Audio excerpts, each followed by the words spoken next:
chapter 3. King Nebuchadnezzar made an image of gold, 60 cubits high and 6 cubits wide, and set it up on the plain of Dura in the province of Babylon. He then summoned the satraps, prefects, governors, advisors, treasurers, judges, magistrates, and all the other provincial officials to come to the dedication of the image he had set up.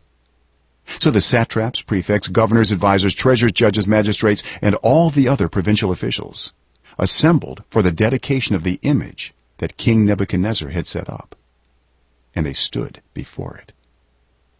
Then the herald loudly proclaimed, "Nations and peoples of every language, this is what you are commanded to do. As soon as you hear the sound of the horn, flute, zither, lyre, harp, pipe, and all kinds of music, you must fall down and worship the image of gold that King Nebuchadnezzar has set up.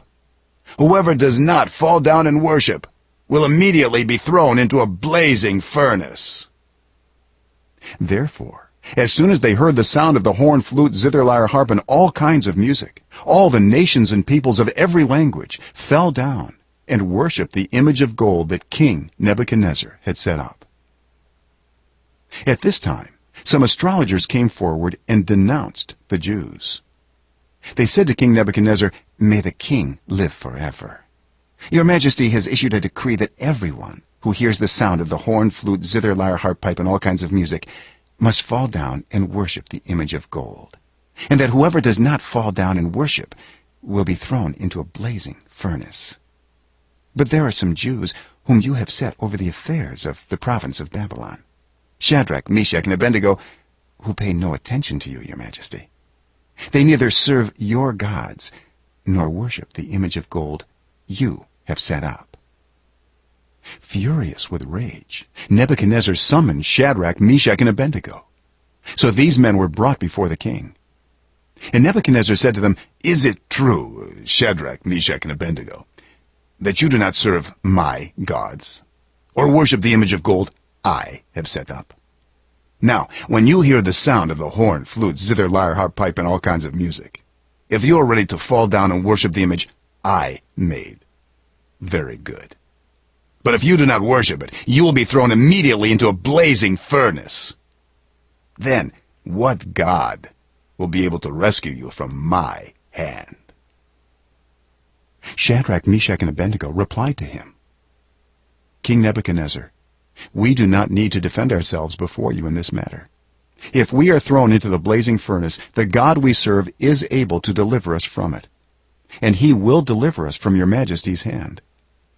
But even if he does not, we want you to know, Your Majesty, that we will not serve your gods or worship the image of gold you have set up." Then Nebuchadnezzar was furious with Shadrach, Meshach, and Abednego, and his attitude toward them changed. He ordered the furnace heated 7 times hotter than usual, and commanded some of the strongest soldiers in his army to tie up Shadrach, Meshach, and Abednego and throw them into the blazing furnace. So these men, wearing the robes, trousers, turbans, and other clothes, were bound and thrown into the blazing furnace. The king's command was so urgent, and the furnace so hot, that the flames of the fire killed the soldiers who took up Shadrach, Meshach, and Abednego. And these 3 men, firmly tied, fell into the blazing furnace. Then King Nebuchadnezzar leaped to his feet in amazement and asked his advisors, "Weren't there 3 men that we tied up and threw into the fire?" They replied, "Certainly, Your Majesty." He said, "Look, I see 4 men walking around in the fire, unbound and unharmed.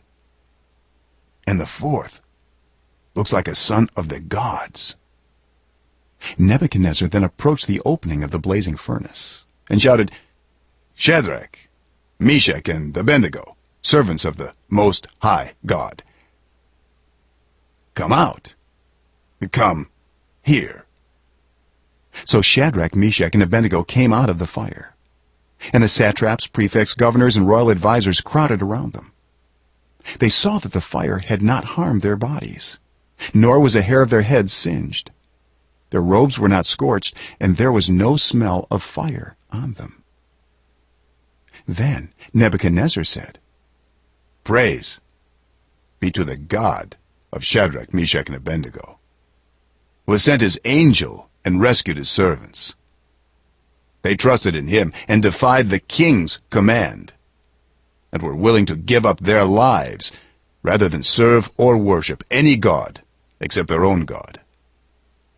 Therefore, I decree that the people of any nation or language who say anything against the God of Shadrach, Meshach, and Abednego be cut into pieces, and their houses be turned into piles of rubble.